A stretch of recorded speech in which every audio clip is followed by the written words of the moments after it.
Good morning, नमस्कार। आज हम आपके सामने रेपर्टरी सब्जेक्ट में एक ऐसे महान लेखक, शिक्षक का लाइफ हिस्ट्री के बारे में जानकारी प्राप्त करेंगे, जिनका होम्योपैथी क्षेत्र पर बहुत ही योगदान है। उन्होंने बहुत सारी पुस्तकें लिखी और आज अगर कोई होम्योपैथी प्रैक्टिस करता है, चाहे वो क्वालिफाइड हो या अनक्वालिफाइड हो, उनके सिद्धांत के बारे में ज़रूर जानते हैं। So in homeopathic repertory most popular name is repertory of homeopathic materia medica. इस पुस्तक के रचनाकार, writer, author doctor James Tyler Kent sir हैं। सो कोई भी पुस्तक को पढ़ने से पहले राइटर के बारे में जानकारी ज़रूरी होती है। एमसीक्यू क्वेश्चन या ओरल एग्जामिनेशन और थ्योरी एग्जामिनेशन में भी लाइफ हिस्ट्री से रिलेटेड क्वेश्चन आते हैं।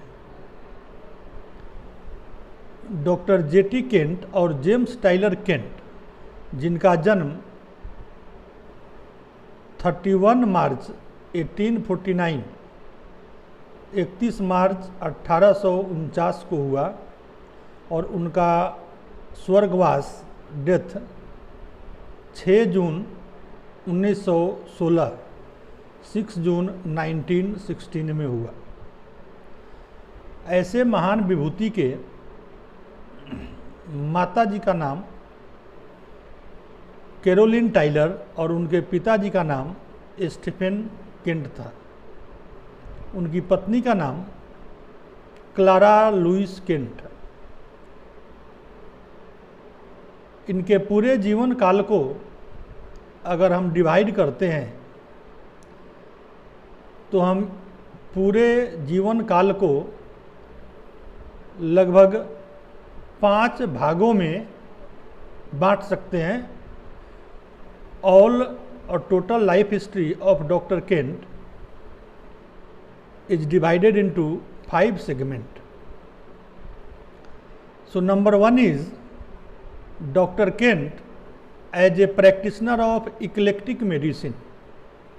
Number 2, conversion from eclectic medicine to homeopathy. Number 3, Dr. Kent as homeopathic doctor. Dr. Kent as a teacher. And number 5 and last is the contribution of Dr. Kent to homeopathic profession. इनके पूरे जीवन काल को 5 भागों में हम बांटते हैं। Number 1, doctor Kent eclectic medicine, जो अमेरिका में उस समय प्रचलित थी, उसके प्रैक्टिशनर थे, जो 19वीं और 20वीं सदी में वहाँ प्रचलित थी। Number 2, conversion from eclectic medicine to homeopathy. How Dr. Kent converted from eclectic medicine to homeopathy. एक बार उनकी पत्नी का स्वास्थ्य बहुत ही खराब हुआ और उस समय जो प्रचलित चिकित्सा पद्धति थी, जिससे कोई बेनिफिट नहीं हुआ, उन्होंने डॉक्टर फेलन के द्वारा दिए गए होम्योपैथिक दवा से अपने पत्नी के स्वास्थ्य में जो बदलाव देखा, उसके बाद उन्हें इस होम्योपैथी पर विश्वास जागृत हुआ, डेवलप हुआ। उसके बाद उन्होंने डॉक्टर फेलन से और उसके बाद उस समय जो बुक्स और सीनियर प्रैक्टिशनर टीचर जो होम्योपैथी के थे, उनसे उन्होंने होम्योपैथी सीखी। Conversion from eclectic medicine to homeopathy He saw remarkable improvement in his wife's health with treatment of homeopathic medicine by Dr. Phelan. Then he learns homeopathy from Dr. Phelan and other stalwarts of homeopathy. इस प्रकार doctor Kent eclectic medicine से homeopathy में convert हुए। उसके बाद इन्होंने homeopathy की practice शुरू की, जिसमें इन्होंने बहुत सारे मेडिसिन का प्रूविंग भी किया और बहुत सारे कंट्रीब्यूशन भी इन्होंने होम्योपैथी में दिया। As a homeopathy doctor he introduced doctrine of series of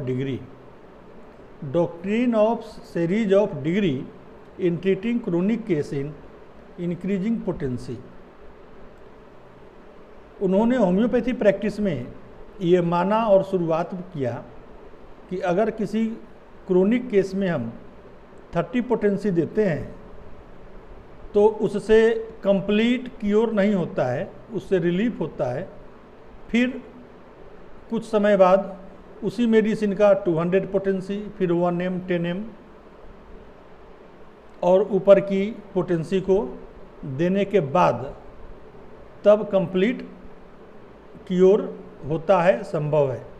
so this series known as doctrine of series of degree.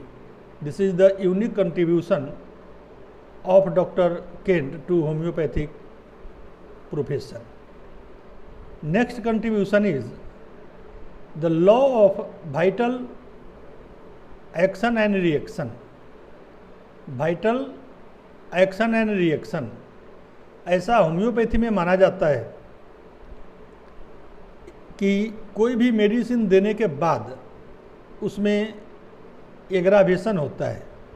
Homeopathy में medicinal aggravation, disease aggravation and patient aggravation, 3 condition की aggravation होती है। अगर aggravation नहीं होगी तो इसका मतलब है कि वो मेडिसिन उस पेशेंट में काम नहीं किया या पार्शियल किया। So generally aggravation decimal and centesimal scale में ज़्यादा देखने को मिलता है। 50 मिलीसिमल स्केल में एग्रावेशन कम देखने को मिलता है अगर पोटेंसी का सिलेक्शन, चुनाव सही है। Concept of drug picture, drug picture का कंसेप्ट जो है अवधारणा डॉक्टर केंट सर ने दिया। एंड कंसेप्ट ऑफ टोटालिटी, जो सिम्टम्स हम लेते हैं उसका टोटालिटी कैसे करें, किस ग्रेड में करें।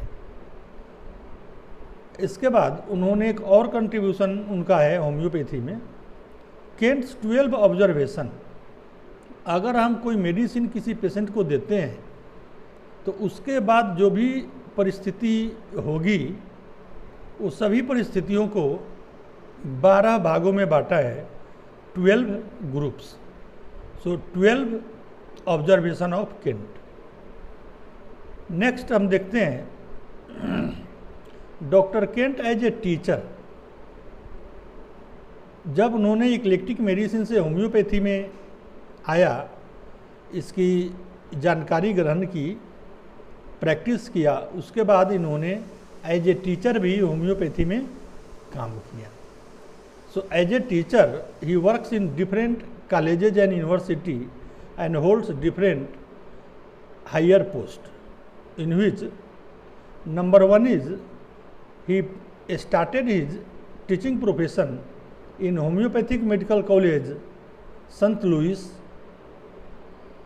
teacher of materia medica at School of Homeopathy Philadelphia, senior lecturer in materia medica at Hahnemann Medical College and Hospital Chicago, president and trustee of Homeopathic Hospital Chicago, member of American Institute of Homeopathy, editor of famous journal Homeopathician 6 volume, Journal of Homeopaths 7 volume। ये उनके teaching career का प्रारूप रहा। Next contribution of homeopathy, इन्होंने homeopathy को और क्या दिया। He first published homeopathic repertory of materia medica first edition in 1897। 1897 में केंट रेपर्टरी की पहली एडिशन आई। 1900 Kent's lecture on homeopathic philosophy, एक बुक होम्योपैथिक फिलॉसफी पर उन्होंने लिखी 1900 में। 1905 में Kent's lecture on homeopathic materia medica, Kent's lecture on homeopathic materia medica. This book contains 183 medicine and 962 pages. New remedies and lesser writings. 2 small pamphlets. What a doctor needs to know to select a homeopathic medicine. How to study and use homeopathic repertory. He proved 28 drugs on himself, described in his book. उन्होंने अपने ऊपर 28 drugs का proving किया, जिसका description उन्होंने अपने books में किया। New remedies, clinical cases and lesser writing, and 14 synthetic drugs. Synthetic drugs are नेट्रामार्स, natrum sulph, zinc phosphate, alum silicate, सेंचुरीज, आर्सल्फ्लेवम, कल्केरिया सिलिकेटा, फेरम आयोड, वाइथिया, caulophyllum, bromium iod, aurum iodide, aletris, kali silicate etcetera. इस प्रकार हम देखते हैं कि डॉक्टर केंट सर का कंट्रीब्यूशन, योगदान होम्योपैथी में जो है वह किसी से कम नहीं है। और इसके बाद हम नेक्स्ट वीडियो में आपके साथ उपस्थित होंगे repertory of homeopathic materia Medica. Thank you. Like, share and subscribe this channel.